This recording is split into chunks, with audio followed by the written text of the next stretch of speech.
হযরত ওমর বাড়িতে বসা। ওমরের ছোট ছেলে আব্দুল্লাহ গিয়ে বলে, আব্বা শুধু আমাকে গালি দিয়েছে তা নয়, আপনাকে শুধু গালি দিয়েছে। বলে কে? বলে গালি দিয়েছে হুসাইন, আলীর বেটা রাদিয়াল্লাহু তাআলা আনহু। সঙ্গে সঙ্গে ওমর বললেন, তোমাকে গালি দিয়েছে প্রমাণ করতে পারবো? বলে হ্যাঁ। ওমর সাথে হাতে বাপটি বাড়ির ভিতরে ঘরে ঢুকে একটা খাতার কলম নিয়ে হাতে করে নিয়ে সোজা দৌড়ে যাচ্ছে। ওমরের চোখ দুটো বাপটি মুখের মতো লাল হয়ে আছে। আব্দুল্লাহ মাদ্রাসায় আসা বেশ সময় যাওয়ার পর হোসাইনকে ডাক দিয়ে বলেছিল, হোসাইন ভাই এবার তুমি রেডি হয়ে যাও, আমি আব্বাকে ডেকে নিয়ে এসেছি। হযরত ওমর কাছে যাওয়ার পর বলেছিলেন, গো হোসাইন আমি শুনলাম তুমি নাকি আমার বেটাকে গোলাম বলেছ, আমাকে গোলামের বেটা গোলাম বলেছ।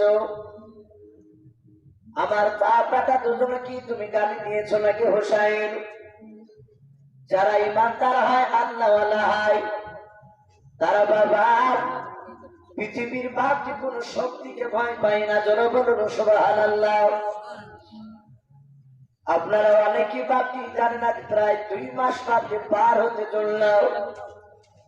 ফিলিস্তিনের কিছু মুসলমানকে বাপটি এক শ্রেণীর ইহুদি কুত্তার বাচ্চারা, যারা আমরা সকলেই জানি বাপটি ইসরায়েল বলে বাপটি পরিচিত, আমরা এদেরকে ফুৎকার করে বাপটি দুনিয়া থেকে তাদেরকে ধরার সাথে বাপটি মিশে দেব। কিন্তু বাবা 2 মাস পার হতে চললো রে বাবা, আমার আল্লাহ বলেছেন ইমানদার যারা হবে তারা পৃথিবীর কোন বেঈমানকে বাপটি ভয় পায় না। সঙ্গে সঙ্গে বাবা আল্লাহ এত গায়বী মদত দান করেছেন বাবা, বেঈমানেরা এখন লেজ গুটে বাপটি পালাতে শুরু করেছে। বলুন সুবহানাল্লাহ। অনেক জায়গা থেকে পালিয়ে যাচ্ছে, আর প্রতিদিন বাপটি 20টা 30টা 50 60টা করে আপনার উইকেট পড়তে থাকছে ইহুদিদের।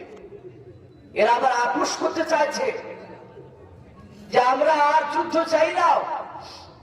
কিন্তু ভাই ওরা বলছে, এটা তেহরান থেকে খবর দিয়েছে যে আমরা বহুদিন ধরে এখন আমরা চালিয়ে দেবো, অসুবিধা নাই, আমরা থামতে চাই না। সম্মানিত ভাই আমার বাবা জীবনের যারা ইমানদার তারা জানে যে আল্লাহ রাস্তায় যদি আপনার দিনকে বাঁচাতে গিয়ে তারা নিজের দেশকে রক্ষা করার জন্য যদি বাপটি তারা শহীদ হয়ে যায়, এতে নেকি থেকে খালি নাই। বলুন আলহামদুলিল্লাহ। আমাদের ভারতবর্ষকে যদি বাপটি হিন্দু মুসলমান যে আমাদের গণতন্ত্র দেশ, আমাদের দেশকে যদি বাহির থেকে কোন দেশের লোক যদি বাপটি ধ্বংস করতে চায়, এখানে প্রতিটা মানুষের বাপটি উচিত হবে দেশকে রক্ষা করতে গিয়ে যদি তার জীবন চলে যায় তবে বাপটি এই দেশকে জীবন দেওয়া লাগবে। কিন্তু দেশকে বাপটি রক্ষা করা এটা প্রতিটা মানুষের বাপটি, এটা ইমানের দায়িত্ব। তো ভাই আমি বলছিলাম যারা ইমানদার তারা কাউকে ভয় পায় না। হোসাইন ওমরের দিকে তাকে বলেছিল, ওমর হে আমিরুল মুমিনিন, হে আমার নানার সাহাবাগুলা, আমি তোমাকে গোলাম বলেছি, তোমার সন্তান আব্দুল্লাহকে গোলাম বলেছি, এতে অন্যায় কি হয়েছে? আমি যেটা কথা শেখাইতে বলেছি, আপনি কি আমার নানার গোলাম না? হযরত ওমর ডাকে দিয়ে বলল, হুসাইন তুমি এটা জবানে বলেছো? বলে হ্যাঁ। আব্দুল্লাহ তার বাপের দিকে তাকাচ্ছে, ওমরের দিকে, হয়তো আব্বা মারবে হুসাইনকে। হযরত ওমর কাগজটার কলমটা দিয়ে বলল, হুসাইন তুমি একটু কাগজে সহি করে দাও, তুমি যে আমার ছেলেকে গোলামের বেটা গোলাম বলেছো এটা তুমি সহি করে দাও। হযরত হুসাইন খাতাটা নিয়ে বাপটি সহি করে দিলেন। যাহাতে সহি করা হয়েছে, আর সঙ্গে সঙ্গে ওমর বাচ্চা ছেলের মতো বাপকে হামাগুড়ি দিয়ে নামাজের খাইদায় হুসাইনের সামনে ওমর বসে কাঁদতেছেন। বলুন আলহামদুলিল্লাহ। আব্দুল্লাহ ওমর ডাকে দিয়ে বলে, আব্বা আপনি এখানে এসে নরম হলেন কেন? এরকম তো আপনি করার কথা না। হোসাইনের কাছে আপনি কাঁদছেন কেন? হযরত উমর ডাকতে বলেছেন, ওরে আমার বেটা আব্দুল্লাহ, তুমি কি শোনো নাই? হোসাইনের নানা বলেছেন, আমার হাসান হোসাইনকে যারা আঘাত দিবে, ব্যথা দিবে, তারা স্বয়ং আমার বিশ্ব নবীকে ব্যথা দিল।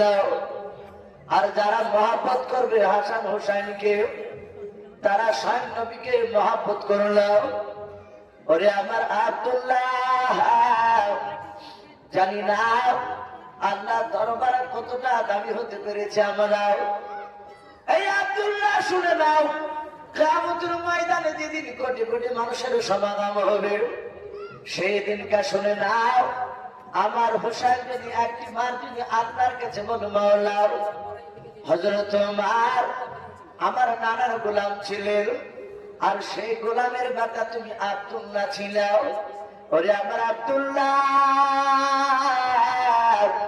এই কথাটা বললে শুনে নাও, আল্লাহ আমাদের বাপ বেটাকে জান্নাত না দিয়ে থাকতে পারবে না। বলুন সুবহানাল্লাহ।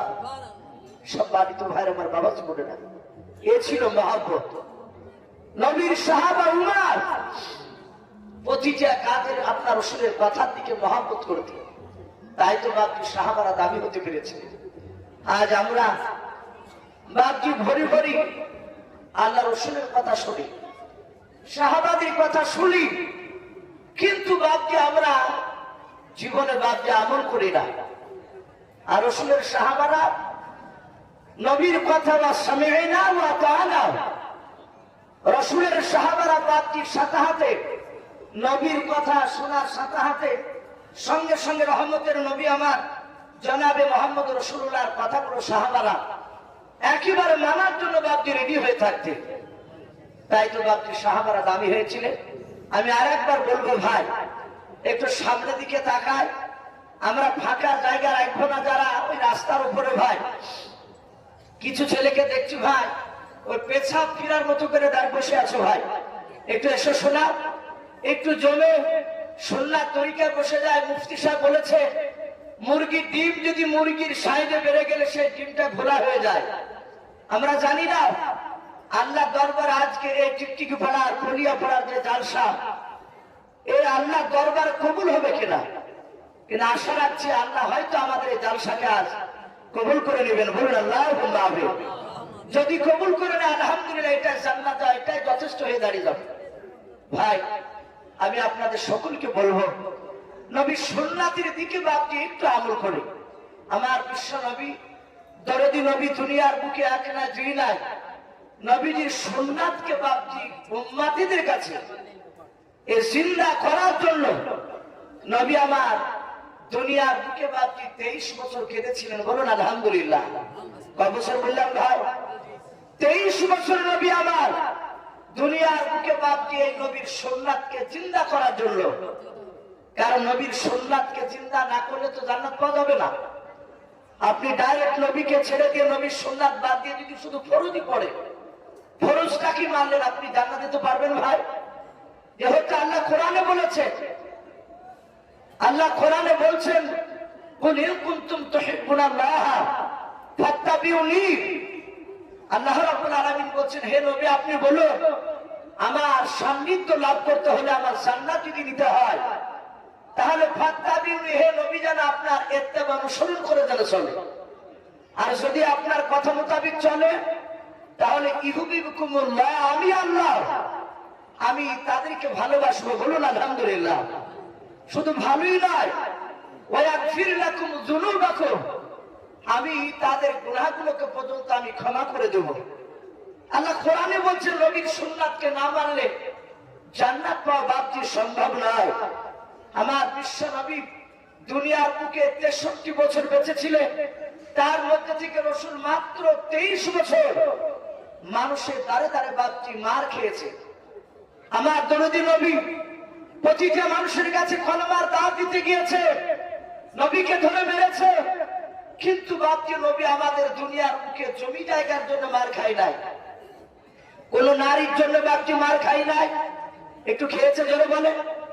নবী সম্পত্তিকে আমি জোর করে নিয়ে নেব, তাই জোর করে দখল করতে গিয়ে মার খেয়েছে, এরকম কথা কোথাও লেখা নেই। হ্যাঁ, বেঈমানরা তারা দিতে চেয়েছিল আমার বিশ্ব নবীকে। বেঈমানেরা অনেক সময়তে তারাও বাধ্য অফার দিত যে আমাদের মুহাম্মদ সাল্লাল্লাহু আলাইহি ওয়াসাল্লাম আমাদের ধর্মের বিরুদ্ধে যেন কথা না বলে, সেজন্য তার দিনের কথা যেন প্রচার না করে। আপনারা সকলেই জানেন যে বিশ্ব নবীজির বাপজি একটা চাচা ছিল, তার নাম ছিল আবু তালিব। আমরা অনেকেই জানি এই আবু তালিব এ জান্নাতি না জাহান্নামী? ভাই একটু জোরে বলুন তো।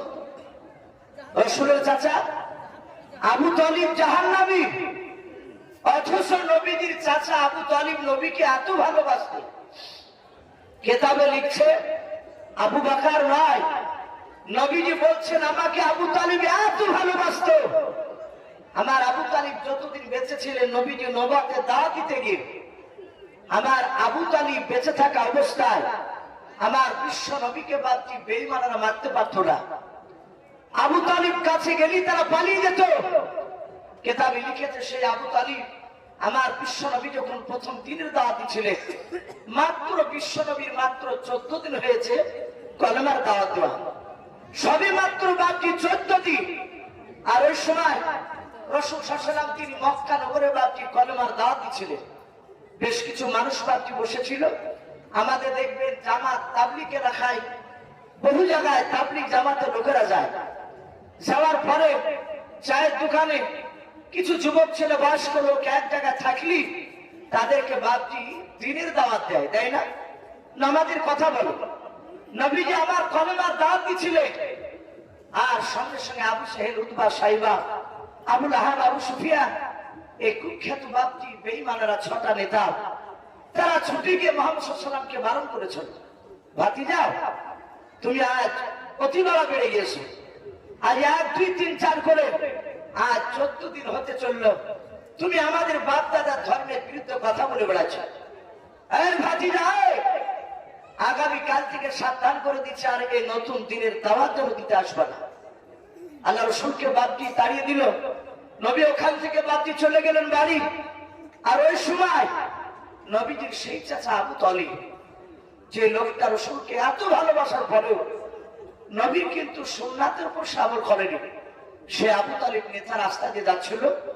আবু তালিব, উতবা, সাইবা, আবু সাহেল এদেরকে দেখার পরে আবু তালিব গিয়ে বলল, ভাই 6টা নেতা এক জায়গাতে দেখছি, ব্যাপারটা কি? আবু সাহেল মনক্ষণ অবস্থায় বলল, ভাই আবু তালিব, তোমার খাতিরে তোমার ভাতিজার গায়ে আমরা হাত তুলি নাই। হযরতে আবু তালিব বলল, কোন ভাতিজা? বলে, তুমি কি জানো না তোমার ভাতিজা 14 দিন হতে চললো নতুন ধর্ম প্রচার করছে? সে বলছে আমাকে মানো, আর আমার বাপ দাদা ধর্মকে ছেড়ে দিতে বলছে, সে আল্লাহর উপর ঈমান আনতে বলছে। আবু তালিব বলল, তা শুনেছি, আমি তাকে বারণ করেছি, কিন্তু সে তো শুনে নাই। আবু তালিব, আবু সাহেলরা তারা সবাই মিলে বলল আবু তালিবকে, ভাই শোনো, তোমার ভাতিজাকে আজ রাত্রিবেলা সাবধান করে দেব, যদি আগামী কাল কলেমার দাওয়াত দিতে বেরোয়, তোমার কথা যদি না শুনে, তাহলে আমরা তাকে হাত তুলতে বাধ্য হবো তার গায়ে।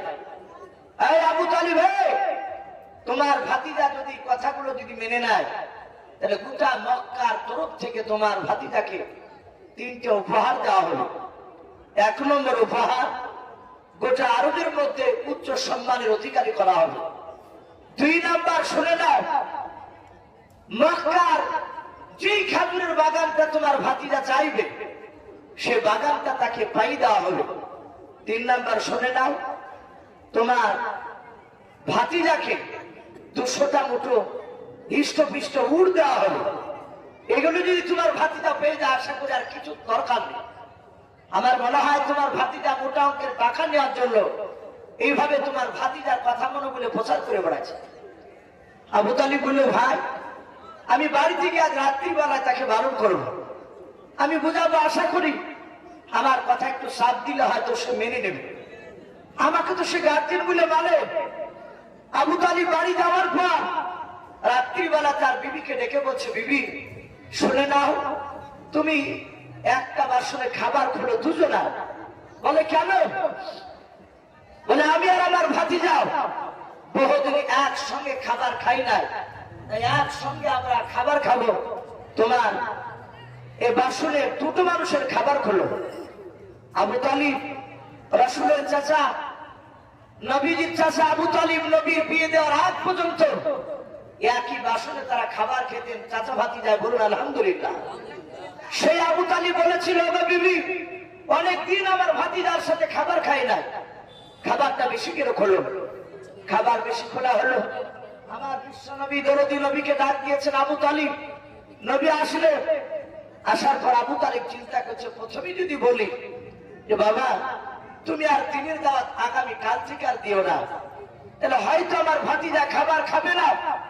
তাই আমার ভাতিজা যদি খাবার না খায়, সারা রাত না খেয়ে থাকবে, আমি তার চাচা রাত্রির বেলায় ঘুমাতে পারবো না। বলুন আলহামদুলিল্লাহ। এত ভালোবাসতো আবু তালিব। আবু তালিব চিন্তা করলো খাবার না খেয়ে কথাটা বলা যাবে না। সঙ্গে সঙ্গে আবু তালিব ডাক দিয়ে বলে, ভাতিজা খাবার খাও। বিশ্ব নবী বললেন, চাচা, ওগো চাচা আপনি আগে খাবার খান।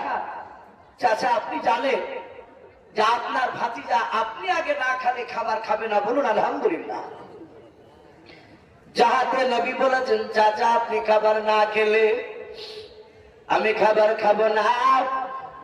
এটা আপনি ভালোই জানেন, আমি ছোট্ট থেকে 8 বছর থেকে নিয়ে যেই দিন আমার দাদা আব্দুল মুতালিব ইন্তেকাল করেছিল, তখন আমার বয়স ছিল মাত্র 8 বছর।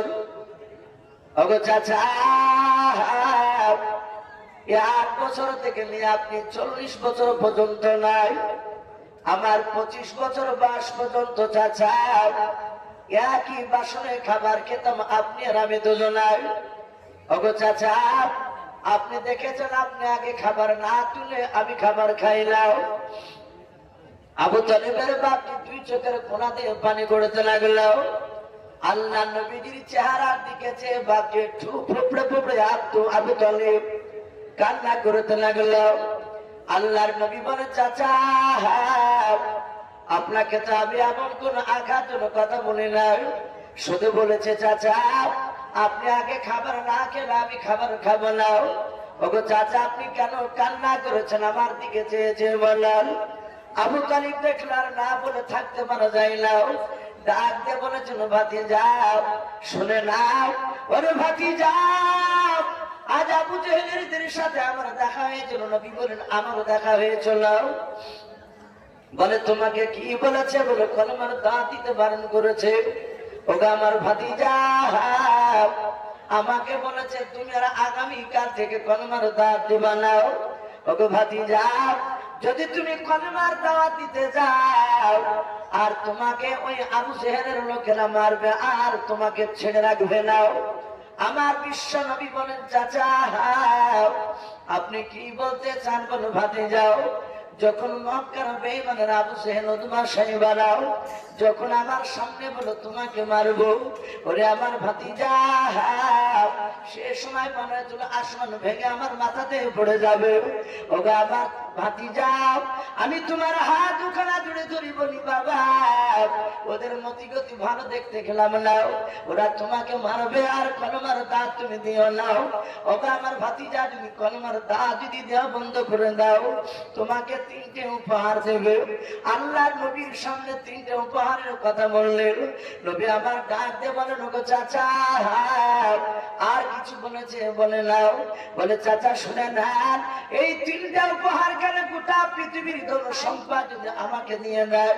ওগো আল্লাহর নবীজির চাচা আপনি শুনে নেন। ওগো চাচা আবু তালিব আপনি শুনে নেন, আমি হক কথা কলমার দাঁত দেওয়া বন্ধ করবো না। জোরে বলুন সুবহানাল্লাহ। সম্মানিত ভাই আমার বাবাজি বলে না, নবী বলেন চাচা আপনি যদি আমার কথা না মানেন আমি সত্য কথার দাওয়াত দিতে আমি বন্ধ করবো না। নবী আমার এইভাবে 23 বছর ধরে বাপকে মার খেয়েছে। মার খাওয়ার পরে নবী ইন্তেকাল করার পরে এখনো বিশ্বনবী রওজাতুল মানুওয়ালা মদিনার বুকে বাপজি রাসূলুল্লাহ এখনো কবরে শুয়ে শুয়ে বাপজি উম্মতি উম্মতি করে কান্না করছে। বলুন আলহামদুলিল্লাহ। নবী শুধু কাদের আমার উম্মতরা কিভাবে জান্নাতে যাবে। কিতাবে এসেছে রাসূল সাল্লাল্লাহু তাআলা আলাইহি ওয়াসাল্লাম দুনিয়ার বুকে বাপজি রাসূল সাল্লাল্লাহু আলাইহি ওয়াসাল্লাম তিনি কেঁদেছে। নবী এক নয় দুই নয়, নবীর কাছে যখন জিবরিল আলাইহিস সালাম এক নয় দুই নয় কিতাবে লিখেছে রাসূল মসজিদে নববীতে সাহাবাদেরকে নিয়ে আলোচনা করছে। আর যেমন আপনারা বসে আছেন সামনে, নবীর সাহাবায়ে কেরাম মসজিদে নববীতে বসা, নবী মিম্বারে বসে বসে বক্তব্য দিচ্ছিলেন। আল্লাহ রাসূল সাল্লাল্লাহু তাআলা আলাইহি ওয়াসাল্লামের শত শত সাহাবায়ে কেরাম সকলেই নবীর চেহারার দিকে ফাল ফাল করে চেয়েছে, রাসূলের কথাগুলো বাপজি শুনছিল। আমার দরদি নবী রহমতের নবীর কাছে যখন জিবরিল আলাইহিস সালাম, আমার দরদি নবী মসজিদে নববীতে বসা, জিবরিল আলাইহিস সালাম প্রথম আসমান থেকে আমার বিশ্ব নবীকে বাপজি সালাম দিয়ে ডাক দিয়েছিল, আসসালামু আলাইকা ইয়া রাসূলুল্লাহ ইয়া হাবিবাল্লাহ। আমার নবী সালামের উত্তর বাপজি দিয়েছিলেন। জিবরিল আলাইহিস সালাম বিশ্ব নবী দরদি নবীকে ডাক দিয়ে বলেন, ওগো নবী, আপনি এই যে দরজাগুলো দেখতে পাচ্ছেন? বলে হ্যাঁ। আমার বিশ্ব নবীকে জিবরিল আলাইহিস সালাম 1 2 3 4 করে বাপজি 7টা জাহান্নামের দরজার ছবি আমার রাসূলকে বাপজি দেখানোর পরে লাস্টে বলেছিলেন, ওগো নবী, এই 7 নাম্বার দরজা দিয়ে হে নবী, আপনার এক শ্রেণীর বেঈমান উম্মতিরা তারা এই জাহান্নামের দরজা দিয়ে তারা জাহান্নামে চলে যাবে। আমার বিশ্ব নবী শুধু এতটুকু কথা শোনার পরে নবী বেহুশ হয়ে গিয়েছিলেন। নবী এত কাঁদা কেঁদেছিলেন। কাঁদার পরে কিতাবে লিখেছে মসজিদে নববী থেকে কিছুক্ষণ পর নবী কাঁদতে কাঁদতে বাপজি চলে গিয়েছিলেন।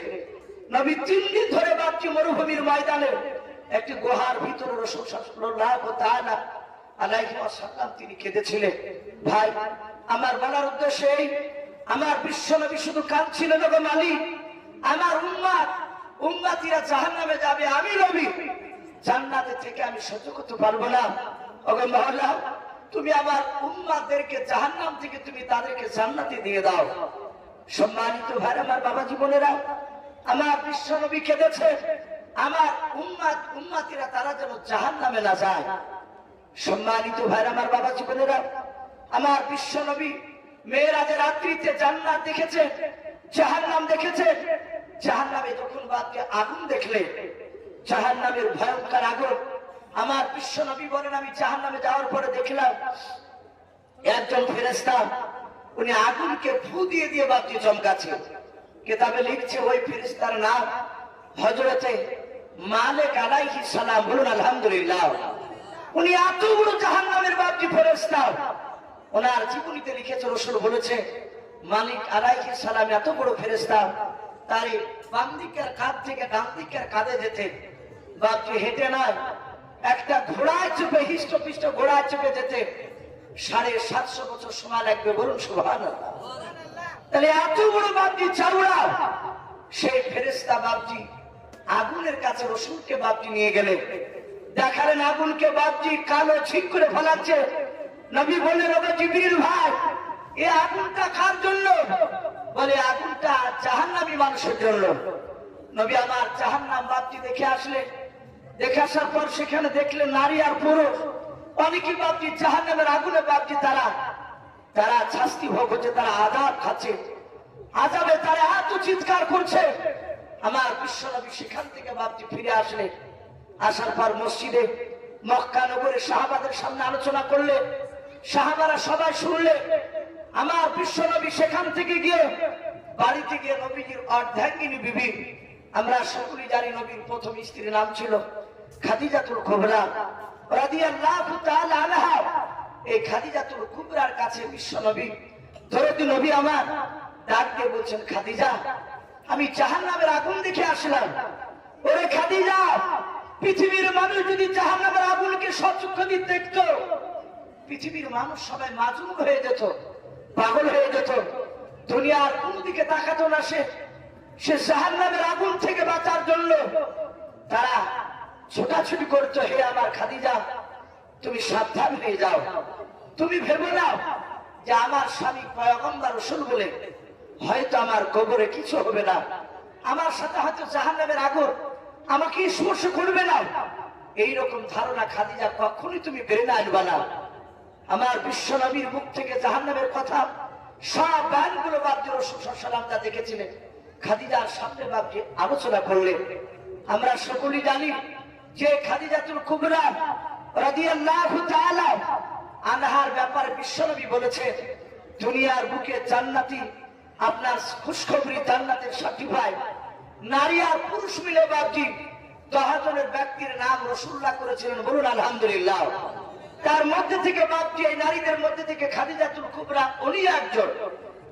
এই সেই খাদিজাতুল কুবরা নবীর জাহান্নামের কথা বাপজি শোনার পরে খাদিজাতুল কুবরা বাপজি আঙিনাতে বসে উঠোনে বসে খাদিজা হঠাৎ করে তিনি চিন্তা করতে করতে তিনি হাওয়া করে চিৎকার করে কাঁদতে লাগলেন। আমার নবীজি কলিজা টুকরা পেটে ফাতেমা জোহরা রাদিয়াল্লাহু তাআলা আনহা উনি কয়েক বছরের বাপজি বিটি ফাতেমা ঘরের ভিতর থেকে তার মার আওয়াজ খানা বাপজি শুনতে পেলেন। আল্লাহ নবীজির বিটি ফাতেমা ঘর থেকে বেরিয়ে এসে দেখেন মা আঙিনাতে বসে বাপজি কান্না করেছিল।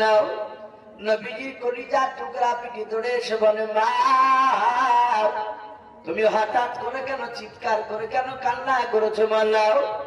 আল্লাহ নবীজির বিবি খাদিজাতুল কুবরা রাদিয়াল্লাহু তাআলা আনহা উনি কান্না করতে করতে বাপজি মাটিতে লুটে পড়লেন। আমার ফাতেমা বিশ্ব নবীর বাপজি বিবি ফাতেমার পিঠে তার মা খাদিজাকে বাপজি পাদাবের জোরে ধরলেন। মা মা করে বাপজি ডাকলেন। দেখলেন খাদিজা কান্না করতে করতে আওয়াজটা বন্ধ হয়ে গেল। আমার নবীজির পিঠে তাকিয়ে দেখলেন বাবা খাদিজার মুখ দিয়ে বাপজি ফেফড়া উঠতে লেগেছে।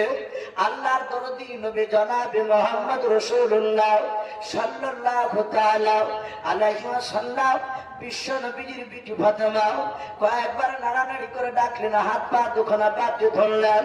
নড়া আর বলে মা তুমি কেন কথা বলছো না? ওগো মা তুমি কাঁদতে কাঁদতে কেন তুমি বেহুশ হয়ে গেলে বললো। ফাতেমার আওয়াজ যখন বাপজি খাদিজা সাড়া দিল না। আমার নবীজির বিটি দৌড়ে চলে গেলেন আমার আব্বাকে কোথায় পাওয়া যায়। আমার নবীর বিটি জানতেন আমার আব্বা বেশিরভাগ মসজিদে গিয়ে নামাজের টাইমটা কাটাতেন। আল্লাহর নবীর বিটি মসজিদে যাওয়ার পর দেখেন বাবা আল্লাহর নবীজি নামাজে সিজদারত অবস্থায় বসে বসে আছেন। আল্লাহর নবীজির কাছে গিয়ে ফাতেমা জোহরা রাদিয়াল্লাহু তাআলা আনহা দরজায় গিয়ে বাপজি মসজিদে সালাম দিলেন। আসসালামু আলাইকুম ইয়া আহলাল মসজিদ। সালাম বাপজি মসজিদে দেওয়ার পর আল্লাহ রাসূলের কলিজা টুকরা বিটি মা ফাতেমা জোহরা রাদিয়াল্লাহু তাআলা আনহা নিজের আব্বার পেছনে গিয়ে আস্তে করে বলেন আব্বা আর তুমি দেরি করো না আব্বা, তাড়াতাড়ি নামাজটাকে তুমি সমাপ্ত করো, তাড়াতাড়ি তুমি উত্তর দাও।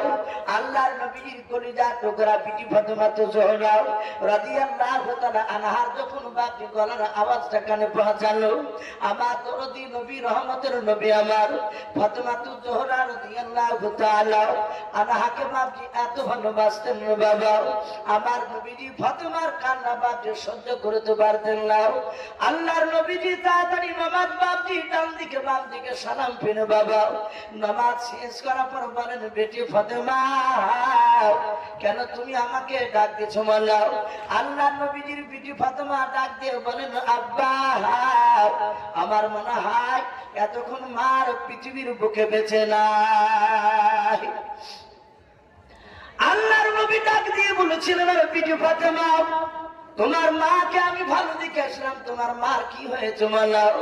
ডাক দিয়ে বলেন আব্বা আমি মাকে দেখলাম আঙিনায় মা মা করে আমি দেখলাম আমার মা চিৎকার করে কাঁদতে কাঁদতে মাটিতে বেহুশ হয়ে পড়ে গেল আর গলার আওয়াজটা বেরোয় না, আওয়াজ বন্ধ করে দিল, মুখ দিয়ে শুনে ফেফড়া ওঠে।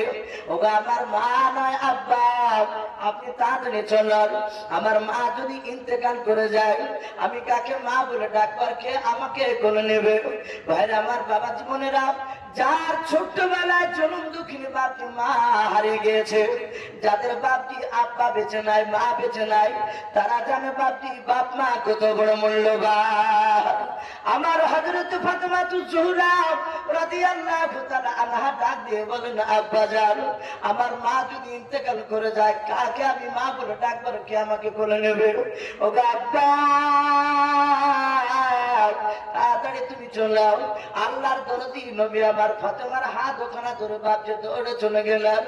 যারপর খাদিজার কাছে গিয়ে দেখেন খাদিজা সত্যি বাস্তবে মাটিতে বাপটি উঠে পড়ে আছে। আমার নবী খাদিজা বলে ডাক দিলেন, খাদিজার উত্তর হয় না। নবী বলেন, মা ফাতেমা, তাড়াতাড়ি ঘর থেকে ঠান্ডা পানি নিয়ে এসো। আল্লাহর দরদি নবীর পিঠে পানি নিয়ে এসে দিলেন। আল্লাহর নবীজির বরকতময় হাত দিয়ে বাবা পানি তুলে নিয়ে খাদিজার চোখে বাপকে ছেটা দিলেন। খাদিজার জ্ঞান ফিরল। জ্ঞান ফেরার পর খাদিজা হামা করে বাপকে কান্না বন্ধ করে না, কান্না করতেছে। আমার নবী বলেন, খাদিজা তোমার কি হয়েছে, কেন কান্না করেছো মালা? হযরত খাদিজাতুল কুবরা রাদিয়াল্লাহু তাআলা আনহা ডাক দিয়ে বলেছেন, আমার কিছু হয় না। আমার নবী বলেন, খাদিজা তুমি লজ্জা করো না, ভয় পেও না। ও খাদিজা, তুমি কেন কান্না করিতে করিতে মাটিতে বেহুশ হয়ে পড়ে গিয়েছিলে, তুমি বলো। আমার খাদিজা আস্তে করে বলছেন, নবী মাফ করবেন। আমার নবী বলে, খাদিজা কান্না বন্ধ করে তুমি কথা বলো। খাদিজা বলে, নবী গো, কান্না বন্ধ হয় না। আল্লাহর নবী বলেন, খাদিজা কেন কান্না বন্ধ হয় না, কি হয়েছে তুমি বলো। খাদিজা বলে, নবীজি আপনার আগে যদি আমার ইন্তেকাল হয়ে যায়, ও নবী আপনি কি করবেন বলো। আমার বিশ্ব নবী বলে, খাদিজা আমার আগে তোমার ইন্তেকাল হবে তা আমিও জানি না, একমাত্র আল্লাহ ছাড়াও। ও খাদিজা তুমি কান্না করো না, ডাক দিয়ে বলো, নবী যদি আপনার আগে যদি আমার ইন্তেকাল হয়ে যায়, ওগো নবী শুনে নেন, আমার জীবদ্দশায় শুনে নেন, আপনি আমার সামনে আমার কোনো অসুবিধা হয়ে গেলে নবী আপনি দৌড়ে চলে আসেন। এই যখন আপনি এখন এই সময় এসে আপনি আমার পাশে দাঁড়িয়ে আছেন, ওগো আল্লাহর নবীজি শুনে নেন, ওগো নবী আপনার আগে যদি আমার ইন্তেকাল হয়ে যায়, আমি আপনার মুখে শুনেছি মানুষকে দাফন করা হয়, মানুষকে কবরে দাফন করে দিয়ে আসার পর ওই কবরে প্রথমে একটা ফেরেশতা আসবে, তার নাম হবে রুম্মান আলাইহিস সালাম। ওই ফেরেশতা আসার পর কবরের মাইয়াতের কাছে এসে তার আমল নামাখানা তার সামনে বাঁধে দেখানোর পর ছোট্ট আকারে কাজ করে তার গলায় ঝুলে দিয়ে চলে যাবে। ওগো আল্লাহর নবী, যারা শুনেছি আপনি বলেছেন ওই রুম্মান ফেরেশতা যাওয়ার পর দুটো ফেরেশতা আসবে, একটা ফেরেশতার নাম মুনকার আর একটা ফেরেশতার নাম নাকির আলাইহিমুস সালাম। এই দুই ফেরেশতা আসার পর নবী গো আপনার মুখ থেকে শুনেছি কবরে ওই দুটো ফেরেশতা প্রশ্ন করবে, মান রাব্বুকা মান নাবিয়ুকা মা দীনুকা। ওগো নবী তিনটা প্রশ্নের উত্তর যারা দিতে পারবে তাদের কবরটাও জান্নাতের গর্ত হয়ে যাবে, জান্নাতের টুকরা হয়ে যাবে। ওগো আল্লাহর নবী শুনে নেন, ওই প্রশ্নের তিনটার উত্তর যারা দিতে পারবে না তাদের কবরটা জাহান্নামের টুকরা হয়ে যাবে। আল্লাহ রাসূল বলেন, খাদিজা তুমি কাঁদছো কেন বলো? এই খাদিজা, খাদিজা রাসূলের হাতখানা জোরে জোরে কাঁদছেন আর বলছে, রাসূল আমি কাঁদছি আপনার আগে যদি আমার ইন্তেকাল হয়ে যায়। ওগো দরদি নবী, ওগো রহমতের নবী জনাবে মুহাম্মদ রাসূলুল্লাহ সাল্লাল্লাহু তাআলা আলাইহি ওয়াসাল্লাম বিশ্ব নবী ডাক দিয়ে বলেন, খাদিজা তুমি কেন কাঁদছো বলে? নবী কবরে নিয়ে যাওয়ার পরে আপনি যখন দাফন করবেন, ভাই ওদিকে আমরা কান দিব না, কমিটি ভাইরা ওগুলো দেখাশোনা করবে ভাই, যেন ঝামেলা না হয়, সেদিকে একটু লক্ষ্য রাখবে। তো ভাই আমি বলছিলাম আমার বিশ্ব নবী দরদি নবী জনাবে মুহাম্মদ রাসূলুল্লাহ সকলে বলেন সাল্লাল্লাহু তাআলা আলাইহি ওয়াসাল্লাম। নবী বলেন, খাদিজা তোমার কান্না করার কারণটা কি বলো? খাদিজা বলছে, নবী আপনার আগে যদি আমার ইন্তেকাল হয়ে যায় তাহলে আপনি তো আমাকে দাফন করবেন। বলে হ্যাঁ। খাদিজা যেইভাবে নারী পুরুষকে দাফন করা হয়, মায়েদেরকে যেইভাবে দাফন করা হয় সেভাবে তোমাকে দাফন করা হবে। ওরে খাদিজা বললো, বলে নবী আপনি আমাকে দাফন করে চলে আসবে, তারপরে ওই দুজন ফেরেশতা এসে তিনটা প্রশ্ন করবে। ওগো নবী, আপনার বিবি খাদিজা আমি যদি উত্তর দিতে না পারি তাহলে নবী কবরে আযাব, জাহান্নামের আগুনের টুকরা চালু হয়ে যাবে, জাহান্নামের দরজা ফিট করে দেওয়া হবে, ফেরেশতারা চিনতে পারবে না ইনি বিশ্ব নবী অর্ধাঙ্গিনী বিবি খাদিজাতুল কুবরা। ওগো আল্লাহর রাসূল, আমি কবরের দিকে চিন্তা করতে করতে আমি একাই উত্তর যদি দিতে না পারি, তাই কাঁদতে কাঁদতে বেহুশ হয়ে গিয়েছিলাম। বলুন আলহামদুলিল্লাহ। সম্মানিত ভাই আমার, বাবা জীবনেরা, যে খাদিজাতুল কুবরা আমরা সকলেই জানি উনি জান্নাতি নারী। স্বয়ং আল্লাহ দুনিয়ার বুকে বাপজি খাদিজাতুল কুবরাকে তিনি সালাম পাঠিয়েছিলেন। বলুন সুবহানাল্লাহ। সে সালাম দেওয়া নারী, সেই খাদিজা যদি কবর দেখে যদি কাঁদে তাহলে বাপজি আমাদের কি অবস্থা হবে? আমাদের কানুন বেরোয় না। আমরা দেখেছি অনেক সময় জালসায় মাহফিলে বাড়িতে বাপজির সাথে রাত্রিতে অনেক সময় বাপজি দোয়াতে কাঁদলে কিছু মানুষ আর পাশ থেকে কিছু মানুষ আবার ফিরি ফিরি করে হাসে। তারা হাসে যে দেখ লোকটা নামাজ পড়ে না, লোকটা রোজা করেনি ভালো করে, আর মোনাজাতে দেখ কিভাবে কান্না করছে। আমরা অনেক সময় চিৎকারি মারি। ভাই, আমাদের কিন্তু কান্দুর বেরোয় না। কিন্তু বিশ্ব নবীর বিবি খাদিজাতুল কুবরা তিনি কবরের চিন্তা করতে করতে বাপজি বেহুশ হয়ে গিয়েছে। আমার রাসূল বলেন, খাদিজা, আমি যতটা দেখেছি তোমাকে খাদিজা, তুমি যতটা আমাকে মহব্বত করে ভালোবাসো, আশা করি হে খাদিজা তোমার সাথে কোনো ফেরেশতা বেয়াদবি করবে না। জোরে বলুন সুবহানাল্লাহ। ওরে খাদিজা, কেউ বেয়াদবি করবে না, কারণ আমার বিশ্বনবী খাদিজার ব্যবহারে এত খুশি হয়েছিলেন। কিতাবে লিখছে মা আয়েশা সিদ্দিকা রাদিয়াল্লাহু তাআলা আনহা, তিনি বলেন এক রাত্রি বেলায় রাসূলুল্লাহকে আমার বিছানায় পেলাম, আমার ভয় হলো। আয়েশা বলেন, আমি চিন্তা করলাম মনে হয় নবীকে বেঈমানরা মেরে দিয়েছে নাকি, না আমার স্বামী পয়গম্বর রাসূল আমার রাসূলের অন্য বিবির ঘরে চলে গেল মনে হয়। আয়েশা বলেন, আমি রাতে রাতে সব আমার রাসূলের বিবিগুলোর বাড়িতে গেলাম, আমি জানালা দরজা দিয়ে উঁকি মেরে দেখিলাম নবীকে কোথাও দেখতে পেলাম না। তারপরে আমি খাদিজাতুল কুবরার কবরের কাছে গেলাম। যাওয়ার পরে আমার খাদিজাতুল কুবরার কবরের পাশে দেখলাম বিশ্ব নবী আমার দাঁড়িয়ে দাঁড়িয়ে। আমার নবী কান্না করেছে, ওগো মাওলা আমার খাদিজার কবর আযাবকে মাফ করে দাও। বলুন সুবহানাল্লাহ। আমার নবী খাদিজার পাশে কাঁদছে। আল্লাহ রাসূল বলছিল, ওগো মাওলা কিয়ামতের ময়দানে তুমি যদি আমাকে জান্নাতে দাও তাহলে আমার বিবি খাদিজাকে যেন আমার সাথে জান্নাতে থাকার ব্যবস্থা করে দিও। বলুন সুবহানাল্লাহ। আমার নবী যে এই জাহাতে দোয়া করেছে, মা আয়েশা কথাটা শুনে হাজার হলো নারীটা একটু বাপজি মনটা খারাপ হয়ে গেল। আয়েশা সুজা এসে বাপজি বাড়িতে শুয়ে গিয়েছে। নবী আমার কবর জিয়ারত করে খাদিজা আবার আয়েশার ঘরে এসে রাসূলুল্লাহ শুয়ে পড়ল। হযরতে বিশ্ব নবী বলে, হযরতে আয়েশা জোরে জোরে বাপজি নিঃশ্বাস নিচ্ছিল। আমার বিশ্ব নবী আয়েশার বুকের উপর হাত দিয়ে বলে, আয়েশা কি ব্যাপার, তুমি জোরে জোরে নিঃশ্বাস নিচ্ছো কেন? তোমার বুকটা এত ধরপড় করে কেন বলো? হযরত আয়েশা দেখলেন আর মিথ্যা কথা বলা যাবে না, কারণ বিশ্ব নবী আর নবী বলেছেন মিথ্যা কথা বলা এটা চলবে না, আর আমরা মিথ্যা কথা বলি না। আয়েশা কাঁদতে কাঁদতে বলছে, নবী মাফ করবে, আপনাকে আমার ঘরে বিছানাতে না পেয়ে আমি খুব চিন্তায় ছিলাম। আমি সব আপনার বিবিগণের বাড়িতে খুঁজলাম, সেখানে না দেখতে পেয়ে খাদিজার কবরের কাছে গিয়ে দেখলাম আপনি খাদিজার জন্য কান্না করছিলেন। ওগো নবী, আপনি খাদিজার মধ্যে এমন কি গুণ পেয়েছে? ওই বুড়িমা খাদিজার ভিতরে যে গুণগুলো ছিল সেই গুণগুলো কি আমার মধ্যে ছিল না? সেই গুণাবলী কি আমাদের মধ্যে ছিল না? হযরতে বাপজি আয়েশার কথা শুনে নবীজির দুই চোখের কোনা দিয়ে পানি করতে লাগলো। নবী বলেন, আয়েশা, ওরে আয়েশা আমার খাদিজার গুণাবলী শুনবা। ওরে আয়েশা, তুমি খাদিজার তুমি হিংসা করেছো। এই আয়েশা শুনে নাও, যখন আমার কেউ ছিল না তখন আমার খাদিজা আমার পাশে ছিল। বলুন আলহামদুলিল্লাহ। ওরে আমার আয়েশা শুনে নাও, খাদিজা কতটা ভালোবাসতো। ওগো আল্লাহর রাসূল, আপনি বলুন খাদিজা আপনাকে কতটা মহব্বত করতো। নবী বেয়াদবি হলে মাফ করবে। আমার বিশ্ব নবী খাদিজার কথা আয়েশার সামনে বাপজি বর্ণনা করছে, যেহেতু আয়েশা সিদ্দিকা খাদিজাতুল কুবরাকে বাপজি তিনি দেখেন না।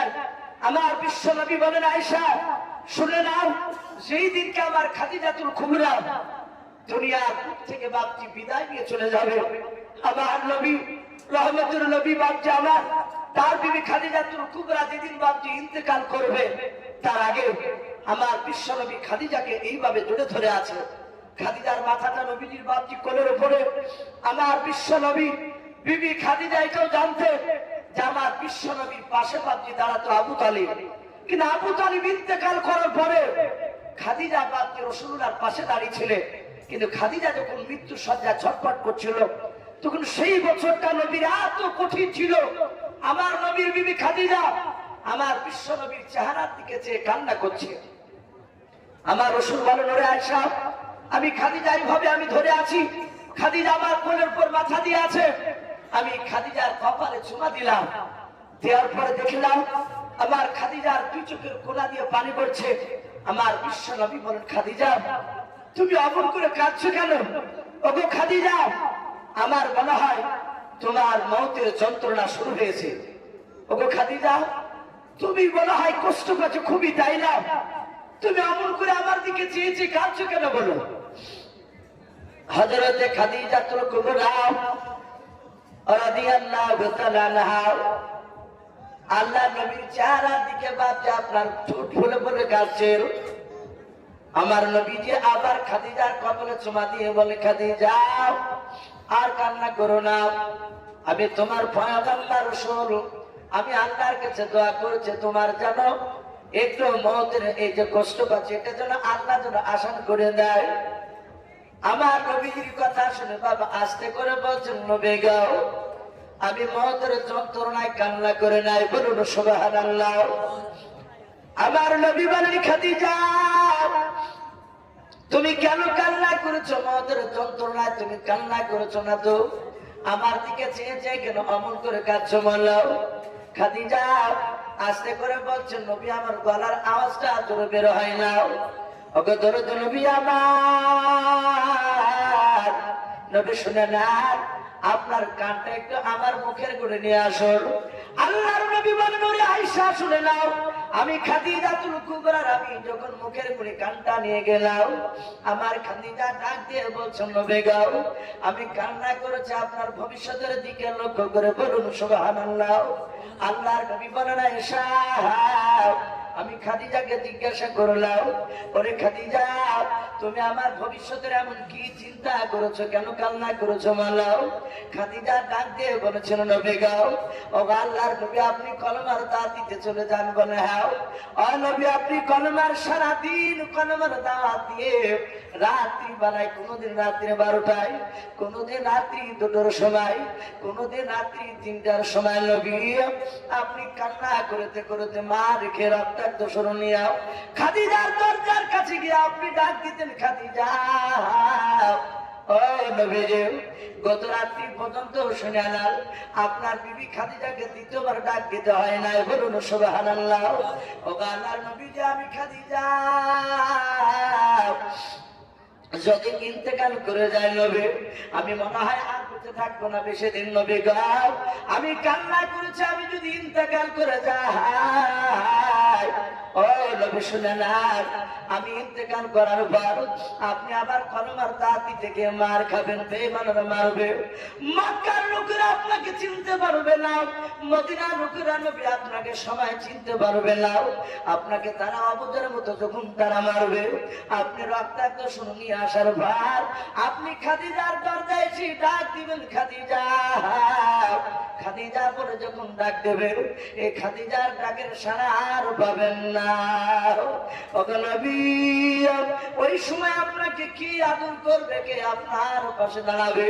নবী গো, ওই দিকে লক্ষ্য করে আমি কান্না করেছি, মওতের জন্য কান্না করে নাই। আল্লাহর নবী বলেন, আয়েশা এই ছিল আমার খাদিজার গুণাবলী। সম্মানিত ভাই আমার, বাবা বলে না, সেই নবীর বিবি খাদিজা তিনি বাপজির কবর দেখে বাপজি কেঁদেছিলেন।